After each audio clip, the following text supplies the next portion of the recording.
Hi, I'm David, and this will be a short audio-only introduction to my new YouTube channel, David and Goliath.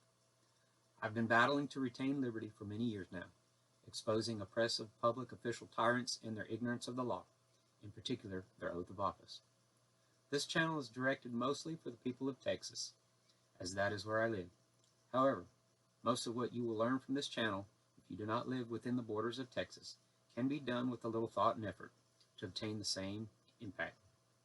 Also, if you are not a follower of Yahushua, or who most people know as Jesus the Christ, then you will not be able to exercise the things that are to be learned from this channel. Why, you may ask? Because whether you like it or not, God's Word is the supreme government and is proved within a duly elected or appointed official or officer's oath of office, with the last 4 words, "So help me God." Check out the link I've provided that will help you understand the history of why do American oaths end with "So help me God." It is a very interesting read.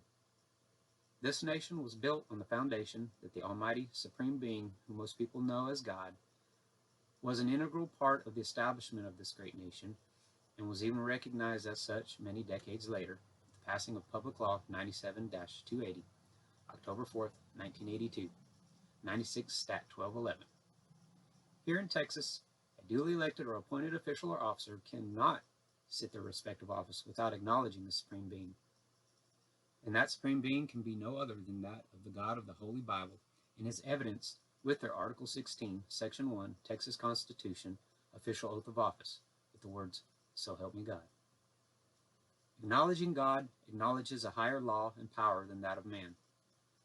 Our Texas forefathers were very moral and intelligent to establish a constitution that provided all the protections that the people of Texas would need, with the object of retaining our God-given liberty. On this channel, you will witness for yourself a man who not only talks the talk, but walks the walk. There is much to learn, so prepare yourselves with a renewing of your mind. Ephesians 4:23-32. You must be able to let go of what you have learned in the past and thought to be true, because it's all been nothing but lies. Only the truth can set you free. There are many downfalls of people who are trying to exercise their rights. First of which is that they are making it harder than it needs to be. Secondly, you must be good at word selecting. Words are very important and powerful. Thirdly, not only must you be good at selecting proper wording, but also you must be familiar with its definition or definitions. A key to your success will be to use the oldest dictionary that you can. I personally use the American Dictionary of the English Language, Noah Webster, 1828, and use it for defining all words in my lawful paperwork that I file, unless otherwise stated. The reason for this is that definitions in older dictionaries are truer than newer dictionaries, of which word definition meanings have changed and been made obscure over time. I'll provide a link to this dictionary for your convenience. I also recommend ordering the hardback. Remember, liberty is the rule of law in the United States of America and Texas, and is protected by law.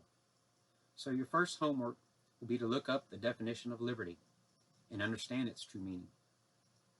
Another key to your success will be to familiarize yourself with the organic laws of the United States of America. United States Statutes at Large, Volume 18, Part 1, also known as the Revised Statutes in Force, December 1st, 1873. There are 4 documents which are law.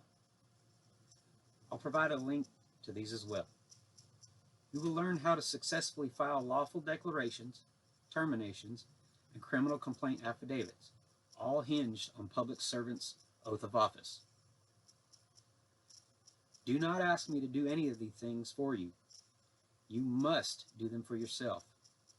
Until you are fully confident in yourself and your studies and who you are and what you stand for, do not attempt to do any of these things, otherwise you will suffer consequences. Speaking of consequences, you should never quote what are known as case laws, because they are not laws at all, nor are codes, rules, policies, and regulations. Did you know that under Article 1, Bill of Rights to the Texas Constitution, that if a law i.e., code, statute, regulation, mandate, is contradictory to said Bill of Rights, that it is void, and that everything in the Bill of Rights is accepted out of the general powers of government and shall forever remain inviolate. We have the tools to extinguish oppression and to break the chains of bondage to extraneous government entities. But do you have what it takes to implement the actions necessary to do so?